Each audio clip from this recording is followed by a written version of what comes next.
Hey guys and girls, happy October once again. I am bored now, doing a solo review today, and this is of a recent new cinema release, and that is The Substance, one of the horror movies that has been getting a fair bit of buzz as late. It was a big award winner and nominee at the Cannes Film Festival. Body horror subgenre, which you don't really see that many body horrors nowadays. They were much bigger in like the 80s and 90s, a little bit in the 70s, but definitely someone like David Cronenberg, I think, specialised the body horror. Stars Demi Moore in the lead role, which is notable because I personally haven't seen her in anything for years. I'm sure she has shown up in one or two things, but certainly you don't see her as much as you used to. Corey in the supporting lead, who has been a little bit of an up-and-coming actress in the last few years. I really like her in a movie called My New York Year from a few years ago, which is quite an underrated film. Also had Sigourney Weaver in, but one of those little indie type films which I think flew under the radar, or people didn't really seem to get attached to when it came out.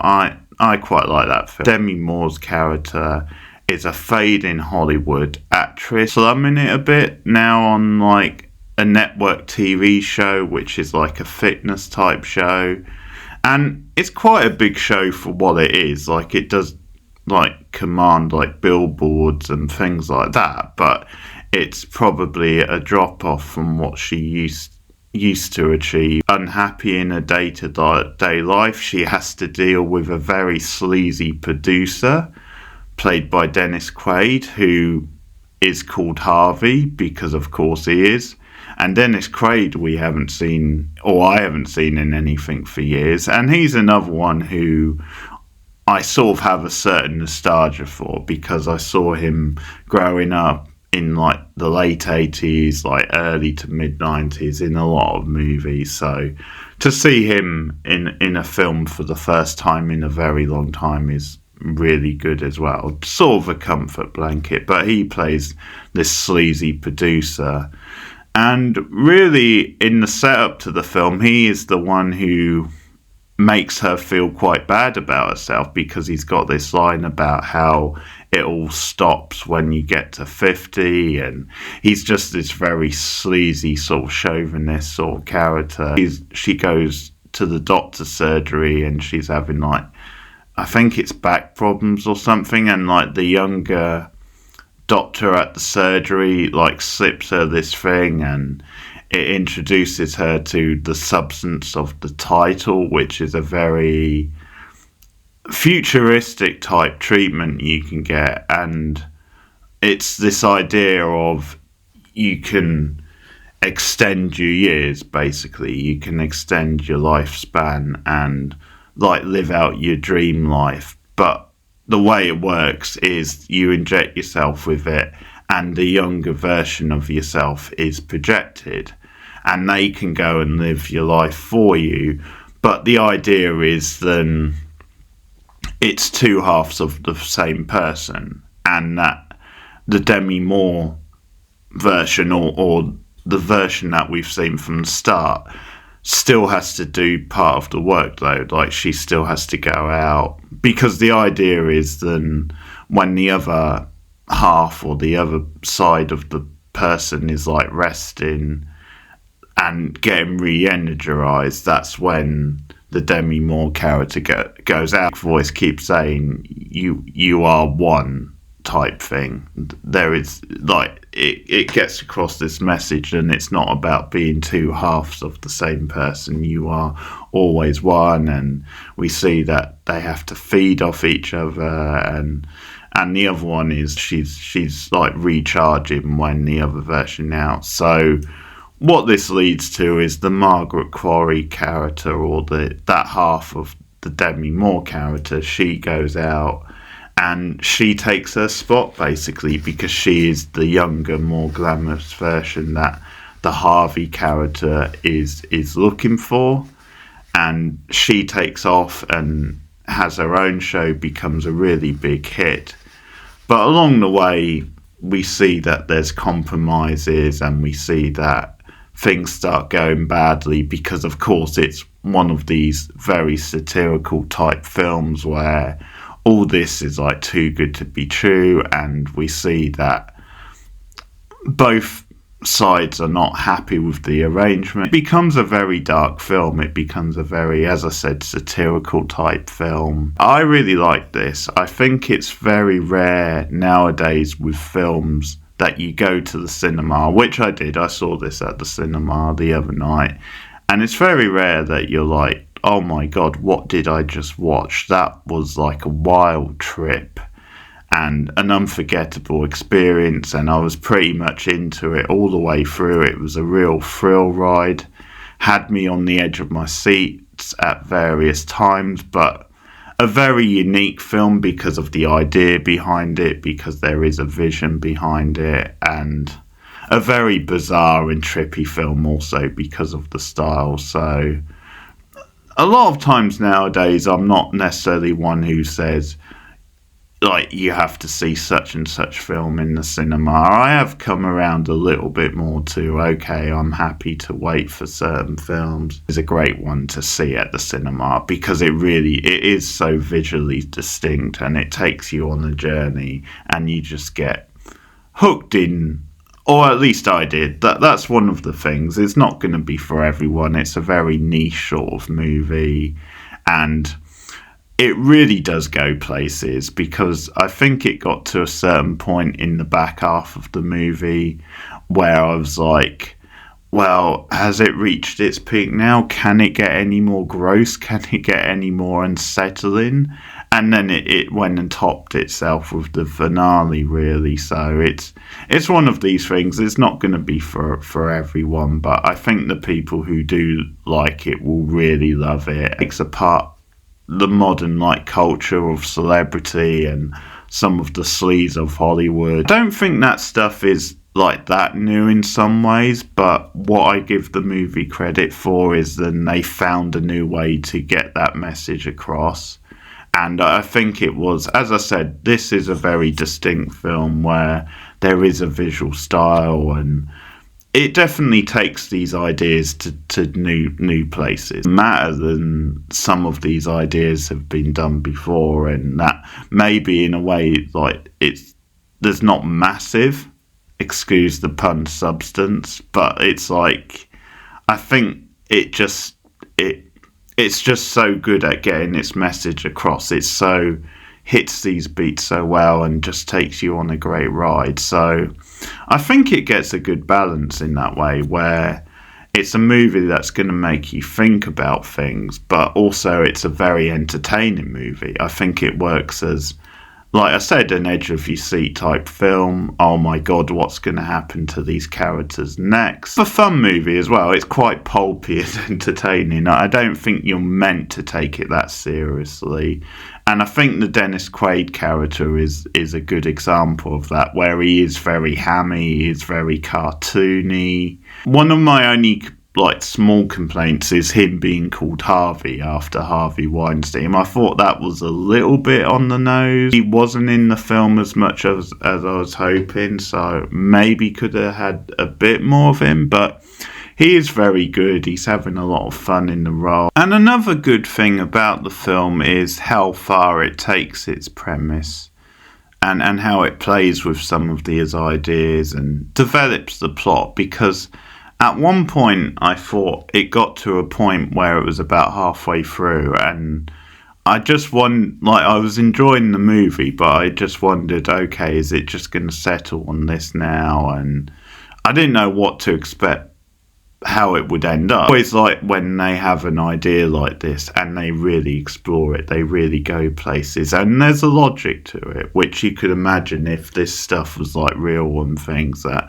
yeah, okay, that's probably how it would play out. It's very well designed, like the use of colours, it's very kind of trippy and like surreal, and just, I think everything has that heightened tone, even though it's touching on some like very real themes and ideas. Everything, and that's what I mean about, I don't think you should take it that seriously, because I think it, from the start, has a bit of a heightened tone, and that definitely comes off in the Dennis Quaid performance. But like, it is like a dreamlike pop video. And the other thing is the sound design is just fantastic. Like, it's some of the best sound design I've heard in a very long time. Like, just like the sound of things. Like, there's a scene where the Margaret Quarry character comes back in. He's hooked up with this guy who I'm pretty sure is like the young surgeon from earlier, the young doctor who first turned the Demi Moore character onto this stuff. And that's a really good twist in the movie also, and a nice sort of parallel. So I'm getting into spoilers now, guys, in case you haven't seen the movie. But one thing that happens is that it turns out that this younger doctor has also been a part of this experiment. And what I really like quite late on in the movie is that we see his older self. And it's sort of a warning to the Demi Moore character, because he seems to be on his last legs. And one of the things they really show in the movie is that how ill-conceived this whole experiment is, and how it's like, it may seem rosy at first, but how long term it's just not going to work out, because as we see with the Demi Moore and then the Margaret Quarry side, is they have different ideas of things, and over the course of the movie they're going to start resenting each other for different reasons. And there's just so many things that make this not a workable thing long term. The Moore character starts to resent the Margaret Quarry character and starts to see that, okay, she's like slagging me off, not sticking to like her end of the bargain. Is she starts eating a lot more, starts eating a lot of junk food. And that's actually one of the most depressing things in the movie, like just those scenes, because when someone just doesn't want to go out anymore, doesn't want to have a life, and just wants to stay home and eat like endless junk food. It's one thing if you like junk food and that's your thing, but to consistently eat them, and once again it's like the sounds of her eating and things like that. And that's the thing that they get into. That's in a way her getting a bit of revenge, because as I said, they're two sides of one person, so this does do damage to the Margaret Quarry character, and we see them both trying to get their own back on the other one. The younger doctor is the one who hooks up later on with the Margaret Quarry character, and we see her in that scene having a bit of a malfunction bodily, but that scene, like, very distinct sound of like the rubber, because she's got like a rubber suit on, and it's all kind of sexy at first, but once again it's very heightened and things get out of hand. So great use of sound, some good music as well, the doctor and his older self, and it's almost this warning sign to the Demi Moore character. I thought that was really good as like a parallel, sympathetic, even though by the end of the movie you can say, okay, this is the consequences. Maybe not that she brought it on herself, because what happens is like so messed up and stuff, but like it is like partly like a cautionary tale. I appreciate that they didn't make her one note, like they didn't make her like this shallow, like obnoxious sort of Hollywood character, which they do very easily in a lot of movies, and I can see why, but I did like that there was a little bit more going on with this character. Demi Moore is great casting, she's really great in the movie. It makes sense because of her age, and because maybe in her own way she's a bit of a fading Hollywood actress, but she's very game in the movie. Like, she really sinks her teeth into the role, and she's very good, and I don't think she's really played this sort of part before. I'm not really sure, but like I don't remember her showing up in any horror movies, and this one is kind of a bit more niche than some of the roles she's been in the past. So there's that side as well. And I think she really relished showing a different side to herself, and I think she's excellent in the movie. Also, Margaret Qualley is very good as well. I thought that was great casting, and they work very well together. It did make me feel very sad and like really care for Demi Moore's character, because one thing that's interesting is like quite early in the movie she bumps into this guy who she knew at school, and he's, you know, this quite dweeby sort of 40-something-year-old guy, and it's just this sort of funny little joke on like celebrity, because he instantly like says his name and almost expects her to know who he is, even though it's been like 40 years or something since they would have seen each other. But that's almost the gag, and she's not being snobby or anything. It's just she hasn't seen him since he was like a teenage boy or something. So, but as soon as she says, "Oh, we were in this class, such and such," and says his name, she's like, "Oh, okay, yeah, I do remember you now." And of course, he knows who she is, and it's a little bit of an insight into like her world and how celebrities do look down on regular people sometimes, because like he gives her phone number or his phone number, and this is a really cringe and awkward scene, and that's another thing the movie gets so well. Like it does feel really cringe and just gets these moments down to a T, and I think that's why it makes sense, the movie being as heightened and surreal as it is, because it almost is this sort of surreal, trippy sort of world. Takes it, and she's very polite in the scene actually. Like she's not snooty or anything in the scene, but you do get the impression that she's just she took the number to be polite, and that she's got no intentions of ringing him.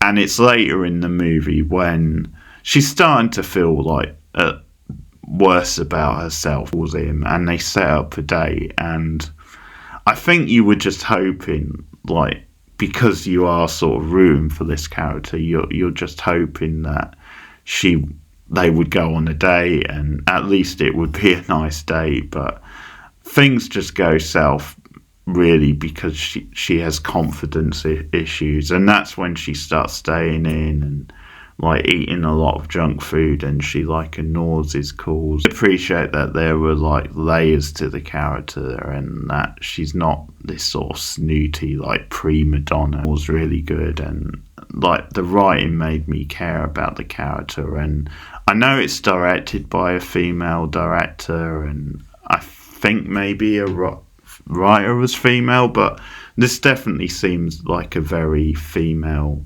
focused type film, that the people behind it really seem to understand like the female experience. A couple of films it reminded me of, one was Society, definitely because of the end, another sort of big cult body horror movie, and another was Requiem for a Dream. Actually, the style of it reminded me a lot of the like really effective cringe scene is at one point when the Margaret Qualley character through the roof at that point for it, like she's really successful, and then things start to go wrong with her body. Scene where they pick up on camera then something isn't quite right, and she wants to get out of there as soon as possible and just excuse herself on film. And again, it's a little bit heightened, a little bit like this may not really happen, but that's the context, and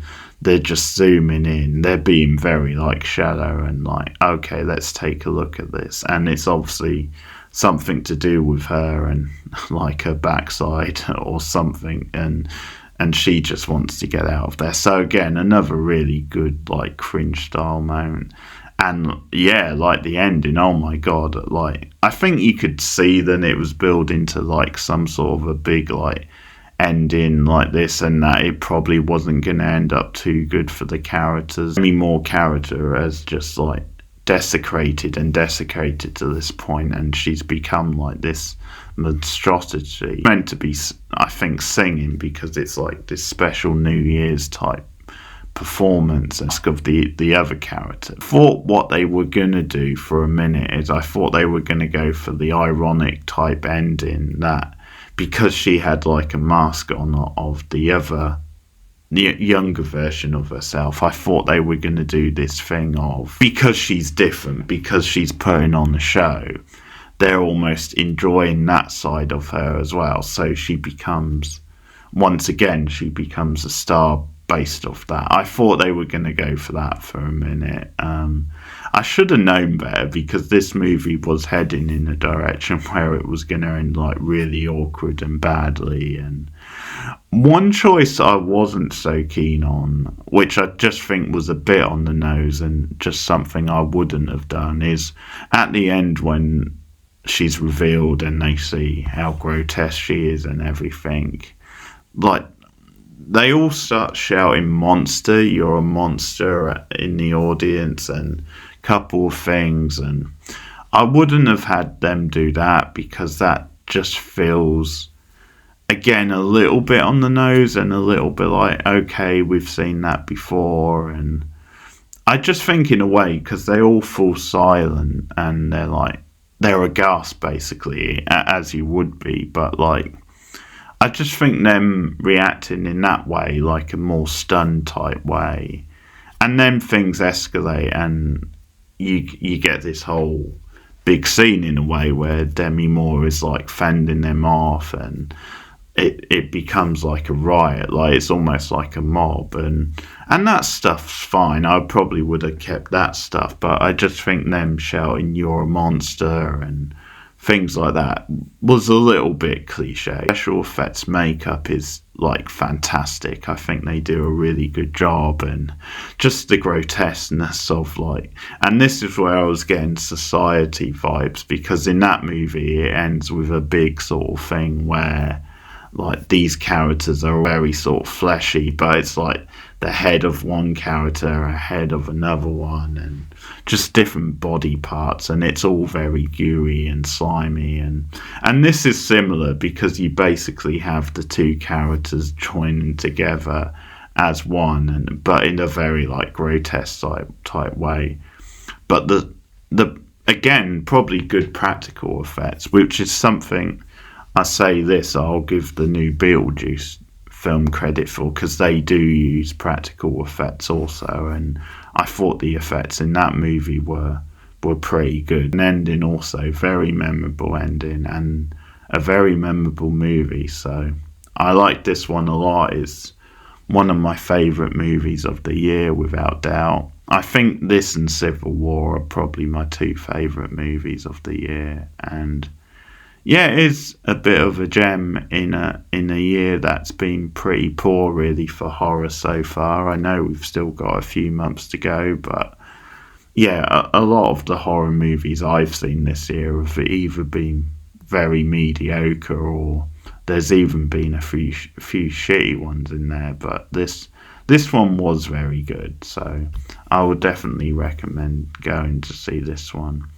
So that's The Substance, which I'm going to give a 9 out of 10 for, because I did really like it. It was really up my street. It's not going to be for everyone. I don't know how much I would rewatch this, but I definitely can see myself rewatching it. It was very strong. But let me know your thoughts if you've seen the movie in the comments below. Also, let me know what you've been watching this October. Like and subscribe too, and you can support me on patreon.com/borednow for just $1 a month, and there's lots of extras for October, this spooky season I should say. And also look out for channel memberships, because I'm looking to get those up and running this month, so there will be some special perks if you support me as a channel member as well, so look out for that. And also, if you want to make a one-off donation to the channel, you can also hit me up with a super thanks for listening. Have a good October, guys. See you again soon.